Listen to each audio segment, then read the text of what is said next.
How would you feel अगर रात दिन एक करने के बावजूद भी आप एग्जाम में फेल हो जाओ?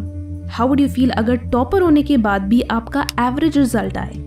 कई स्टूडेंट्स कमेंट्स में लिखते हैं कि वो मेहनत करने के बावजूद भी अच्छे रिजल्ट्स लाने में स्ट्रगल कर रहे हैं। And since you clicked on this video, I am pretty sure आप भी उनमें से एक हो। So how do you fix it? क्या आपके पढ़ने का तरीका गलत है या आपको और मेहनत करने की जरूरत है? This video is all about making दो स्मॉल बट सिग्निफिकेंट चेंजेस जो आपके रिजल्ट्स को इम्प्रूव करने में हेल्प करेंगे। वीडियो को पूरा देखना क्योंकि हो सकता है कि आप भी इनमें से कुछ चीजें गलत कर रहे हो। So let's start. सबसे पहले तो अपने दिमाग से एक गलतफहमी निकाल दो कि जो बच्चे 16 घंटे पढ़ते हैं वही एग्जाम में टॉप मार्क्स स्कोर करते हैं। नो, क्योंकि ऐसे बहुत स्टूडेंट्स हैं जो 16 घंटे पढ़ने के बावजूद भी एग्जाम्स क्लियर तक नहीं करते। यस, बिल्कुल पास तक नहीं करते। UPSC, JEE, NEET, CA और all examples. So definitely solution ये नहीं है कि आप और एक्स्ट्रा घंटे पढ़ो। अगर आप कंसिस्टेंटली 4 से 6 घंटे भी पढ़ते हो तो you are studying fine. You just need to study more effectively. हर रोज at the end of the day ask yourself कि आप अपने स्टडी सेशन से कितना सेटिस्फाइड थे। Could you have done better?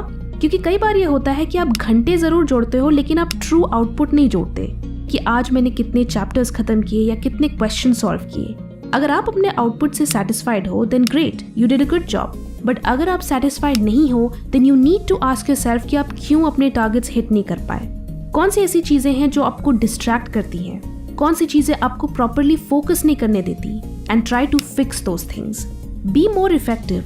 Output पे फोकस करो, घंटों पे नहीं। मैं बाकी लोगों की तरह आपको और मेहनत करने के लिए नहीं बोलूंगी, because I know for a fact कि कुछ बच्चे सचमुच सिंसियर होने के बावजूद भी पीछे रह जाते हैं। But it's more about working smart than working hard. और वो कैसे होगा वो हम आगे और अच्छे से समझेंगे। Now the next point is taking notes the wrong way. अब में से कई लोग हैं जो पढ़ने से ज्यादा नोट्स बनाने पे फोकस कर रहे हैं। अभी चैप्टर की पहली पेज ही खत्म हुई है और आपने नोट्स बनाना शुरू कर दिया। पहली बात, हर एग्जाम के लिए नोट्स बनाना एसेंशियल नहीं है। नोट्स उन एग्जाम्स में काम आते हैं जहां सिलेबस सचमुच बहुत वास्ट है एंड आप एक सब्जेक्ट के लिए मल्टीपल बुक से पढ़ रहे हो। अगर आप UPSC, मेडिकल या CA जैसे एग्जाम्स नहीं दे रहे हैं तो आपको नोट्स की चिंता करने की जरूरत नहीं है। लेकिन फिर भी अगर आप नोट्स बनाना चाहते हो तो सबसे पहले फिनिश वन एंटायर चैप्टर। पहले एक चैप्टर को अच्छे से याद करो एंड फिर उसे कम से कम 2 बार रिवाइज करो एंड देन मेक नोट्स। जब आप एक चैप्टर को अच्छे से अंडरस्टैंड करते हो after reading it multiple times तो आपको समझ आता है कि उसमें से सिर्फ 30 to 40% चीजें ही एग्जाम पॉइंट ऑफ व्यू से इंपॉर्टेंट है, बाकी सब एक्स्ट्रा इन्फो है। तो सेकंड रिवीजन के बाद आपके जो नोट्स बनेंगे वो बहुत concise and to the point होंगे। आपको पूरी बुक को कॉपी करने की जरूरत नहीं फील होगी। अनदर थिंग, जब भी नोट्स बना रहे हो देन फॉलो दिस रूल। एक चैप्टर के नोट्स सिर्फ एक पेज में ही होने चाहिए, उससे ज्यादा नहीं। Take an A4 sheet and उस सिंगल शीट में पूरे चैप्टर को समराइज कर दो। Use only keywords and short phrases, not long sentences और पैराग्राफ्स। दिस इज हाउ आपको smart and to the point notes बनाने हैं। अगर आपकी बुक में 12 चैप्टर्स हैं तो आपके पास सिर्फ 12 पेजेस की नोट्स होनी चाहिए, 1 पेज फॉर ईच चैप्टर। इससे आपका टाइम भी बचेगा एंड लास्ट मिनट रिवीजन के समय ये नोट्स बहुत हेल्पफुल होंगे। आप क्विकली इन्हें गो थ्रू कर सकते हो without feeling the need to revise the entire book from start to finish. Let me know in the comments अगर आप नोट्स बनाना प्रेफर करते हो या नहीं। वैसे अगर अभी तक आपको ये वीडियो हेल्पफुल लग रही है then please drop a like and अगर आप ऐसे और स्टडी रिलेटेड वीडियोस देखने में इंटरेस्टेड हो then do subscribe to my channel to watch actual helpful content. The other thing is doubts. We all have those doubts जो हमारे text books में सर्कल रहते हैं, बट आप में से कितने लोग उन डाउट्स के बारे में कुछ करते हो? Same with solving question papers. Practice paper solve करते वक्त भी आपके जो भी आंसर्स रॉन्ग हो जाते हैं आप उन्हें ऐसे ही छोड़ देते हो। आप उन कॉन्सेप्ट्स को वापस समझने के लिए अलग से टाइम नहीं निकालते।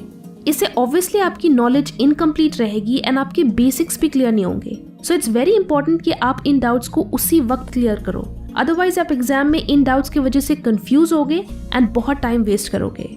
वैसे time management is a very important thing while preparing for exams. अपने टाइम को इफेक्टिवली यूटिलाइज करने के लिए आप कुकू FM पर ये ऑडियो बुक टाइम और प्रोडक्टिविटी का बैलेंस सुन सकते हो। दिन के हर घंटे को यूटिलाइज करने से ज्यादा जरूरी है अपने mental energy and state of mind को समझना और उसे इफेक्टिवली यूटिलाइज करना।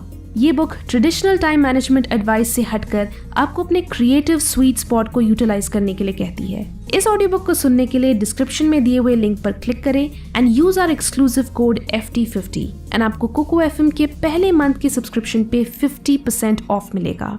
यानी सिर्फ ₹49 for the first month. Kuku FM India का लीडिंग ऑडियो शो प्लेटफॉर्म है with 15 lakh plus active Hindi paid subscribers. So definitely try Kuku FM। Download link description में है। अब आते हैं अगले पॉइंट पर। अगर आप बहुत मेहनत करने के बाद भी एग्जाम्स में पुअरली या एवरेज परफॉर्म कर रहे हो, देन उसका मेजर रीजन हो सकता है टेस्ट नहीं देना, प्रीवियस ईयर क्वेश्चंस या मॉक टेस्ट सॉल्व नहीं करना। टेस्ट देने के 2 तरीके होते हैं। एक तरीका है जिसमें आप प्रीवियस ईयर क्वेश्चन पेपर को सिर्फ ऊपर से रेफर करते हो जस्ट टू नो कि क्या आपने ये सारे टॉपिक्स मेमोराइज किए हैं या नहीं। अगर आपको लगता है कि आप इन टॉपिक्स से फेमिलियर हो, आपने ये सारी चीजें ऑलरेडी कवर कर ली हैं, तो आप आगे बढ़ते हो और नेक्स्ट क्वेश्चन पेपर देखते हो।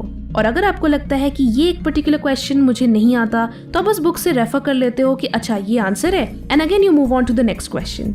ये तरीका गलत है, completely useless, and unfortunately 99% students ये ही करते हैं। हमें क्वेश्चन पेपर्स को सिर्फ क्वेश्चंस देखने के लिए नहीं यूज करना है, हमें खुद को लिटरली टेस्ट करना है। हमें हर आंसर को अपनी मेमोरी से रिकॉल करने की कोशिश करनी है। सो सही तरीका है 3 घंटे के पेपर को प्रॉपरली एंड फिजिकली अटेम्प्ट करना।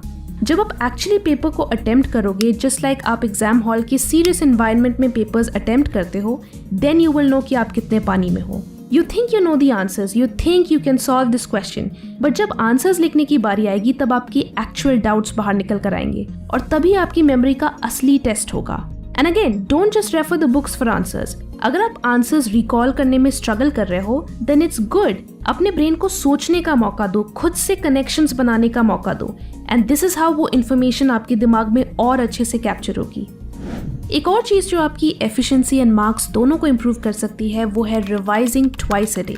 एक बार दिन की शुरुआत में एंड एक दिन के एंड में। ये एक सीक्रेट टिप है जो मेरे एक IITian फ्रेंड ने मुझे बताई थी, जिसने विदाउट कोचिंग JEE क्लियर किया था।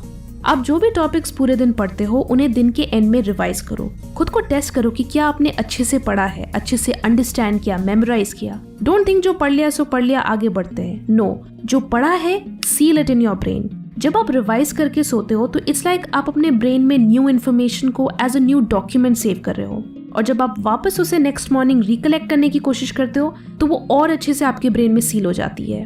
अब ये लास्ट पॉइंट बोलना सबसे जरूरी है, क्योंकि यही चीज आपको मेहनत करने पे मजबूर करेगी, and that is to be okay with teaching yourself. जब आपके मार्क्स सेटिस्फैक्टरी नहीं होते हैं, देन डोंट बी डीमोटिवेटेड।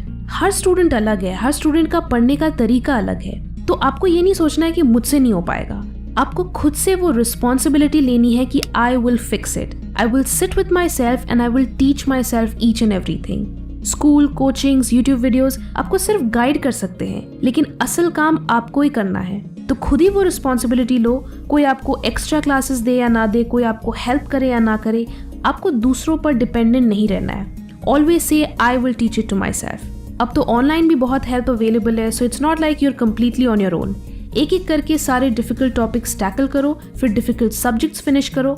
जहां भी डाउट्स हो उन्हें नोट डाउन करो, क्लैरिफाई करो, do it step by step, and देखना at the end of it you will be proud of yourself कि इतने चैलेंजेस के बाद भी you did it, and you did it all by yourself. So I am pretty sure अगर आप smart work करोगे और इस वीडियो में मेंशन चीज़ों पे वर्क करोगे तो आपको डेफिनेटली अपने मार्क्स में पॉजिटिव चेंजेस देखने को मिलेंगी। All the best with your preparation and see you in the next video. Kuku FM के इस ऑडियो बुक टाइम और प्रोडक्टिविटी का बैलेंस को सुनने के लिए यूज कोड FT50 एंड आपको कोको FM की फर्स्ट मंथ के सब्सक्रिप्शन के लिए सिर्फ 49 रुपीज़ देने होंगे। वीडियो अच्छी लगी तो लाइक करें एंड बहुत अच्छी लगी तो शेयर भी करें।